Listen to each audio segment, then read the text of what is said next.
ఏంటంటే Jaganmohan Reddy గారికైనా Pawan Kalyan గారికైనా Chandrababu గారికైనా strongest opponent ఉంటారు, strongest followers ఉంటారు. ఇలాంటి వాళ్ళతో అక్కడక్కడ చిదురుమల్లి ఘటనలు జరిగే అవకాశాలు నేచురల్ గానే ఉంటాయి. కాబట్టి ఒక అబ్నార్మల్ సిచ్యువేషన్ లో చంద్రబాబు గారి పైన మావోయిస్ట్ అప్పుడు ఉమ్మడి రాష్ట్రంలో ఉన్న థ్రెట్ వల్ల ఆయనకి Z+ కేటగిరీ ఇచ్చారు.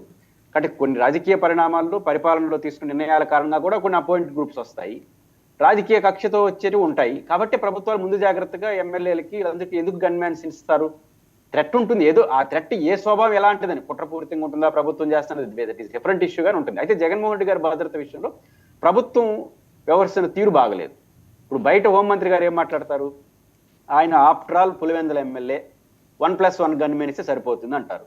అదే హోంశాఖకు సంబంధించిన డిపార్ట్మెంట్ వాళ్ళు ఆయనకి Z+ తరహా భద్రత ఇస్తున్నామని కోర్టులో అంటారు. మరి కోర్టులో అదే చెప్పొచ్చు కదా, 1+1 చాలనేసి. హోంమంత్రి గారు బయట ఉంది ఆ చట్టంలో 1+1 ఇవ్వాలని ఎమ్మెల్యేలకి. అసలు జీరో, ముఖ్యమంత్రి అరవింద్ కేజ్రీవాల్కి జీరో భద్రత ముఖ్యమంత్రికి. పరిగామి అని జమ్మూ కాశ్మీర్ లో ఉంటాడు సిపిఎం ఎమ్మెల్యే, ఆయన Z+ ఉంది ఎమ్మెల్యే జస్ట్. కాబట్టి వాళ్ళ భద్రత ఎంత అవసరం అంత భద్రత ఇస్తామే తప్ప 1+1 ఇది ఈ ప్రకటన సరిది కాదంటున్నాను. హోంమంత్రి స్థాయిలో బయటికి 1+1 ఆఫ్టర్ ఆల్ పులివెందుల ఎమ్మెల్యే, కోర్టులో మాత్రం Z+ తరహా భద్రత ఇస్తాం. ఇది డబుల్ స్టాండర్డ్ కదా. ఇట్లాంటి స్టాండ్ మర్చిపోయి ఆయనకి ఎంత భద్రత అవసరం, ఇంటెలిజెన్స్ వింగ్ ఉంది, అడిషనల్ ఎస్పీ, అడిషనల్ డీజీ క్యాడర్లు, వాళ్ళు ఏదైతే నిర్ణయిస్తారు వాళ్ళకి ఎట్లా భద్రత అవసరం దాని ప్రకారం వెళ్ళిపోండి. అదే కోర్టుకు చెప్పండి, అది బయటికి చెప్పండి. అట్లా ఉంటే ఈ విభేదాలు రాకుండా ఉంటాయి తప్ప అనవసరమైన కాంప్లికేట్ అవసరం లేదు. అయితే దీపక్ రెడ్డి గారు అంటలో ఒక మాట చెప్పాలి. ఆయన మొత్తం మీద శర్మిలా గారిని ఆల్టర్నేటివ్ గా కోరుకుంటున్నాడు. ఎందుకంటే ప్లేయర్స్ ఎప్పుడు కూడా సేఫ్ ప్లేయర్ ఎంచుకుంటారు అపోజిట్ లో.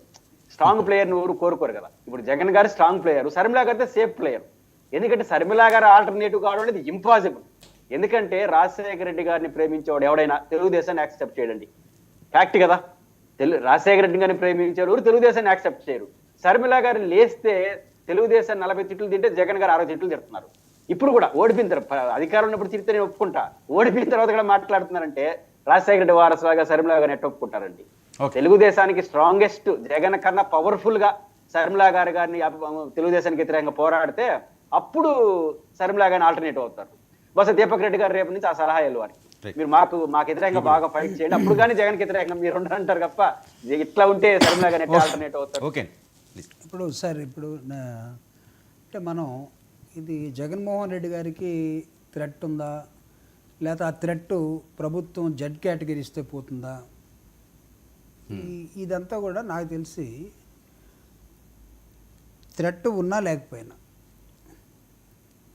ప్రజల్లోకి నిరభ్యంతరంగా నిర్భయంగా వెళ్ళినటువంటి జగన్మోహన్ రెడ్డి గారిని రాజశేఖర రెడ్డి గారి మరణం తర్వాత చూశాను. ఇప్పుడు గవర్నమెంట్ కన్నా అప్పుడు గవర్నమెంట్ జగన్మోహన్ రెడ్డి గారి మీద ఇంకా చాలా వికృతంగా ఉండింది. నేను చెప్తున్నాను, ఆ రోజు నేను గవర్నమెంట్లో ఉన్నాం కాబట్టి నేను చెప్తున్నా. ఆ రోజే తను భయపడలేదు జగన్మోహన్ రెడ్డి గారు. ఆయనకి Z+ ఇస్తే, లేకపోతే మాకు జమ్మూ కాశ్మీర్లో ఉండేవాళ్ళు 7 అడుగులు ఎత్తు ఒక తుపాకు పట్టుకొని చంద్రబాబు నాయుడు గారికి వెనకాల చుట్టూరు ఉన్నట్టుగా జగన్మోహన్ రెడ్డి గారి వెనకాల కూడా ఉండాలని అదే రక్షణ కల్పిస్తుందని మేమైతే అనుకోవచ్చు. అంటే కాదు, నిజంగా భయపడకపోతే, భయమే లేకపోతే అమరావతి వెళ్ళినప్పుడు 100 మంది పోలీసులు, హెలికాప్టర్ వెళ్తున్నప్పుడు చెట్లు నరికిడు, ఇవన్నీ దేనికి? నో అది అక్కడ ఉన్నటువంటి అడ్మినిస్ట్రేటివ్ వాళ్ళు ఎవరైనా తీసుకుంటారేమో కానీ ఆ చెట్లు నరికితే అంటే చెట్ల మీద నుంచి చూడని కలుస్తాడే ఇది ఏమన్నది, ఎందుకు నరికారు? అది అంతా తీసేసేయండి. కొన్ని అంశాల్లో అది కంటిన్యూగా చెప్పేవాళ్ళం కదా, హెలికాప్టర్ లో పోతుంటే కింద చెట్లు కొన్ని అంశాలు సార్ లోకల్ గా అక్కడ ఆఫీసర్స్ ఏమన్నా అత్యుత్సాహంతో ఏమన్నా చేసి ఉండొచ్చు కానీ చెప్పిన తర్వాత కూడా సరిదిద్దుకోలేదు అంటే ఒకసారి ఆలోచించాలి. ఈ జగన్మోహన్ రెడ్డి గారికి ఆయనకి థ్రెట్ ఉంది. ఒక్కసారి ఒక్క నిమిషం సార్, థ్రెట్ ఉంది. ఈ థ్రెట్ ఉంది కాబట్టి ఆయన కూడా భయపడుతున్నాడు. ఆయన ఇల్లు కూడా ఫెన్సింగ్ వేసుకొని అంతరాన్ని పెట్టుకున్నాడు. అది ఎవరైనా సరే భద్రతా అంశాల మీద ఆయన వేసుకోకపోయినా రేపు అడుగుతారు, ఏమయ్యా నీకు అన్ని ముఖ్యమంత్రిగా ఉన్నావు కదా, కాస్తైనా భద్రత పెట్టుకోవాల్సిన అవసరం లేదా అని అడిగే ప్రమాదాలు కూడా ఉంటాయి. కాబట్టి దీన్ని మనం అర్థం చేసుకోవాల్సింది ఏంటంటే, గవర్నమెంట్ ఏమన్నా కుట్ర చేస్తే తప్ప వేరే ప్రజల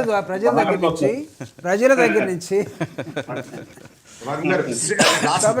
గవర్నమెంట్ లో దీపక్ రెడ్డి గారు ఉన్నారు కాబట్టి, ఒక్క నిమిషం సార్, గవర్నమెంట్ లో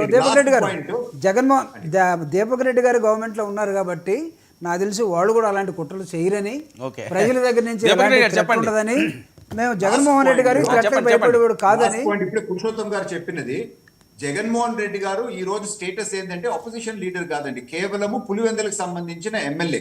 అండ్ పులివెందుల ఎమ్మెల్యేకి 1+1 ఇస్తారండి సెక్యూరిటీ, ఇది గన్మెన్. అటువంటి పరిస్థితిలో ఉన్నా గానీ మా ప్రభుత్వం Z+ ఇచ్చింది అని అంటే ఎంత సెక్యూరిటీ మనం చూసుకుంటున్నాము అనే పాయింట్ దయచేసి గమనించాలా అని చెప్పి నేను తెలుపుకుంటూ, ఓకే, ఓకే. రెండోది సరేలేండి, ఇప్పుడు మేమేదో సపోర్ట్ చేస్తున్నాం అంటారు. మేము అంటలేదండి. షర్మిల గారు జగన్మోహన్ రెడ్డి గారి కుటుంబం మనిషే అయినా అంత గట్టి